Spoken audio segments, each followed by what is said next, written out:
I would go outside of the law and talk a bit of politics and nation building. I humbly hold a view that as a political class, we owe a duty to ensure the peace of the country and to strengthen the pillars of democracy. We can only do so if we respect the law and act in a manner that the citizenry would have confidence in us.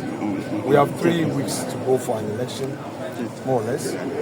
I think that the peace of Parliament is entirely in the hands of Mr. Speaker. If you follow the chronology of events, Mr. Speaker could have done better, considering the fact that even before initiating this action, I had gone to him to discuss the fact that Honorable Harun Idrisu had raised the matter on a political platform and the fact that we should come together and deal with the matter.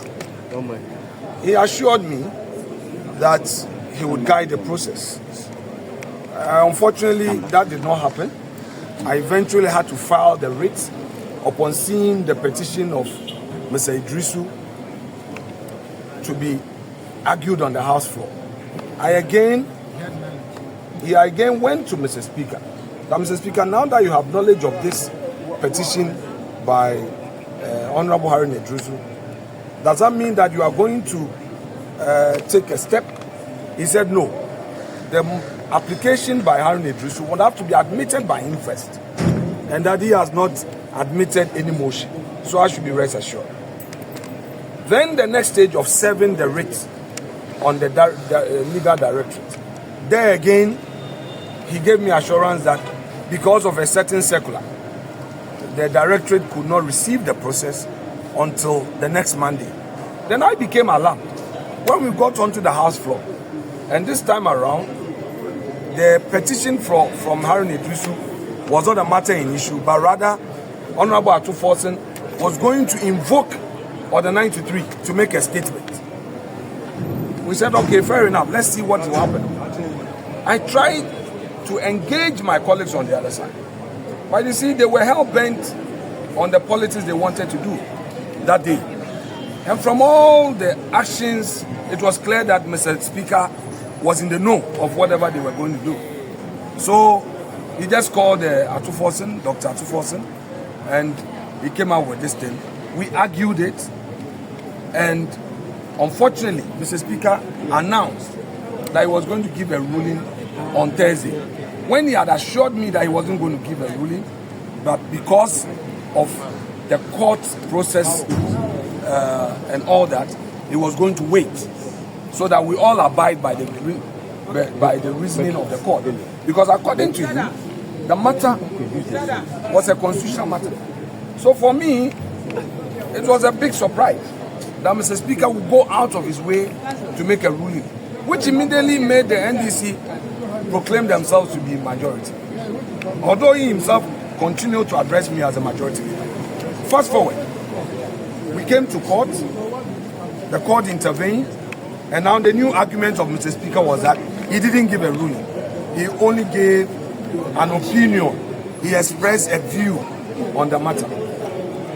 He met us on Tuesday, the 22nd of October, at a pre-sitting meeting. And at the pre-sitting meeting, I told Mr. Speaker that, well, you are saying you have received the court process and that you have not declared the NDC the majority. Now that they are sitting on our seat, what are you going to do, Mr. Speaker? Mr. Speaker told me that that is a responsibility of the clerk. He later repeated the same thing to the Council of State and the Peace Council. The clerk to Parliament made sure that he had arranged our seat, the majority caucus, our seat, at where we are supposed to sit, the right of Mr. Speaker. Placed our name tags there. The NDC came to remove them. Mr. Speaker was aware of this. He watched and continued with the proceedings, where I think Mr. Speaker failed the nation and failed our democracy. And I do so with utmost respect. Some of the NDC guys are trying to suggest that expressing my view on his conduct amount to disrespect. Let me say it clear that I will be the last person, I repeat, I, Kwamena Afenyo-Markin, will be the last person to disrespect Mr. Speaker. But Mr. Speaker should not think that he's a king. He's an emperor. He's not an emperor. He's a Democrat. Therefore, he shouldn't be too sensitive to divergent views and opposing views. What he's doing, in all humility, is wrong. So my friends in the NDC should open their eyes and ask themselves, if they were the ones at the receiving end, how would they react? The NDC would have raised hell on this matter. But we have been calm in all of these. All right? Now, again, another opportunity presented itself on the 7th of November when Mr. Speaker enforced our recall petition. And again, he knew that the only contention was for the NDC minority to move to their seats. Dr. Atuforsen said, well, for them, it was Mr. Speaker's announcement that made them behave the way they were behaving. So until Mr. Speaker makes an announcement, they will move. Dr. Forsen said it at the pre-sitting meeting and then raised it again in another forum. On a news file program on Saturday, Mr. Sami Jemfi, who is a lawyer and the head of communication of the party, said that, well, they know about the Supreme Court ruling. However, until Mr. Speaker announces it to Parliament, they will move. So it means that the whole party machinery is on an agenda. How else should Mr. Speaker communicate? Mr. Speaker, in the sitting of 22nd of October, Tuesday, announced that he has received the ruling of the Supreme Court and explained the content of it. How else were they expecting the announcement to be made? Unless they are conniving, unless there's collusion, and Mr. Speaker wants to act as though he is not supporting what the NDC side is doing. But clearly, indeed, he's supporting them actively and constructively. Because you come into the chamber as the head of the assembly, you see one group of people sitting on somebody's seat, and you pretend you've not seen it. You've dislodged them and rather spin it to say that the majority that called for the recall had refused to be present in the chamber, to be in the chamber to sit where? Now, some people have been saying that the majority leader should have at least been in the chamber to make his point. My brothers and my sisters in the media, let's get the facts straight. If I had gone into the chamber, where was I going to stand? The proceedings in Parliament include the need to be recognized by Mr. Speaker. Mr. Speaker can only recognize you through your name tag. It's in our rules book. You need to stand at your place. That is what the law says in Parliament. You must stand at your place and rise at your place and get recognized. My seat has been taken by Dr. Forsen. Where should I stand as majority leader? So for those who were making those arguments, they didn't understand the proceedings of Parliament. And for anybody to suggest that the majority was not reaching out, was not building consensus, that person was really getting it wrong. Because for a whole week, I know of prominent chiefs, very prominent and respected chiefs, who engaged my side and engaged Mr. Speaker and transmitted some communication to me. I won't mention their names.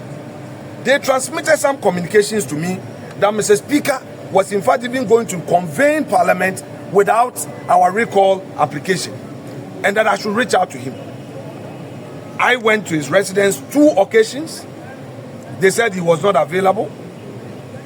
Later, I communicated to that prominent chief. The prominent chief reached out to him. He picked his call, but he didn't pick my call. And then told me that, oh, Mr. Speaker says he's busy with some visiting speakers of African Parliament. So we should make it Monday morning, 10 o'clock. Monday, I spent my whole day in Parliament. Mr. Speaker was not available. Tuesday, same.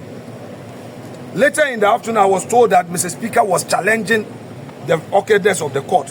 So he has instructed his lawyers to file. a motion to set it aside. So we should go to court. When we return from court, we'll see what to be done. Put that aside. The Council of State reached out to me again that they have spoken to Mr. Speaker, and Mr. Speaker concedes that he has not made a ruling and that the NDC will move to their own seat. He gave them the assurance. Council of State communicated that to us. We said, okay, if in all of these Mr. Speaker decides to resign, what should I do? I should go and sit on the minority seat? Spiritually, it's not even good. You have 3 weeks to election. I should go and sit on minority. Is that my seat? I won't dare sit there. I will never do it. I will never do it. That's not my rightful place. I should go to minority. Spiritually, make myself a minority person. No. And bind my colleagues. We won't do that. No MPP person will do that. In any event, we were privy to certain things that we cannot make public. That if our colleagues had entered the chamber to attempt to enforce their rights, perhaps we wouldn't be here. So in fact, we are decent-minded people. We respect the courts. We respect the law. Our doors are open to Mr. Speaker's call. I repeat, our doors are open to Mr. Speaker's call. Political decisions are for common sense approach. We believe in a common sense approach in solving this. And the common sense approach is for Mr. Speaker to direct the NDC side to go back to their seats. In fact, on Friday, a former majority leader who had engaged Mr. Speaker had told me that Mr. Speaker wanted to have a meeting with me. I went to his secretariat. Mr. Speaker saw me. And then he said, oh, he wants to meet the 2 leaders. I said, okay. I reached out to my colleague, Dr. Atufosi, that Mr. Speaker wanted to meet the 2 of us. Before I could say Jack, Mr. Speaker had moved his car and left. He had left. Atu also confirmed that Mr. Speaker said he wanted to meet us. Our phones are on. Mr. Speaker has several ways of reaching out to me, either directly by his call or his aides. My phone is on.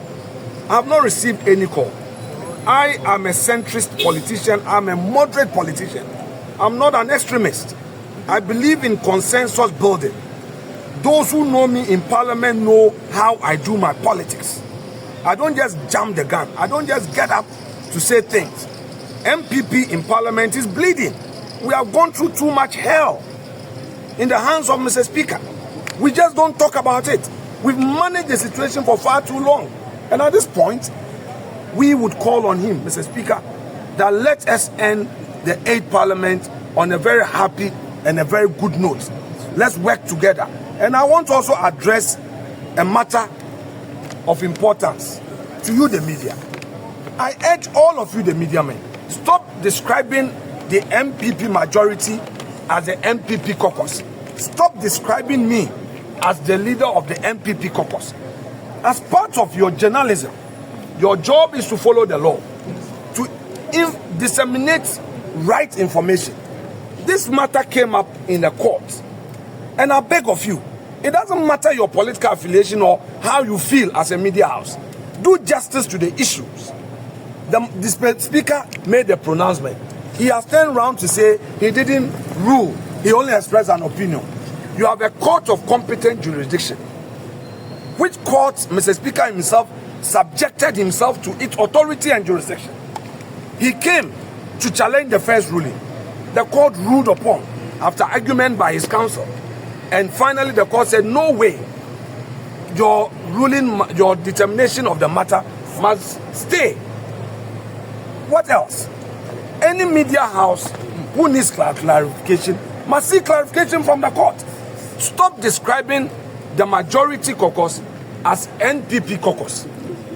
Stop doing your headlines where you say that Afenyo-Markin, the leader of MPP caucus. Afenyo-Markin is the bona fide leader of parliament. He is the majority leader of parliament. And MPP remains the majority caucus because our 137 plus the 1 independent, that was the proclamation by law in the House and we've remained the majority caucus as said. I will urge you, the media houses, all of you should ensure that you contribute to this sanity, because we need you. We need you. We need you. That's all I want to say. Thank you very much.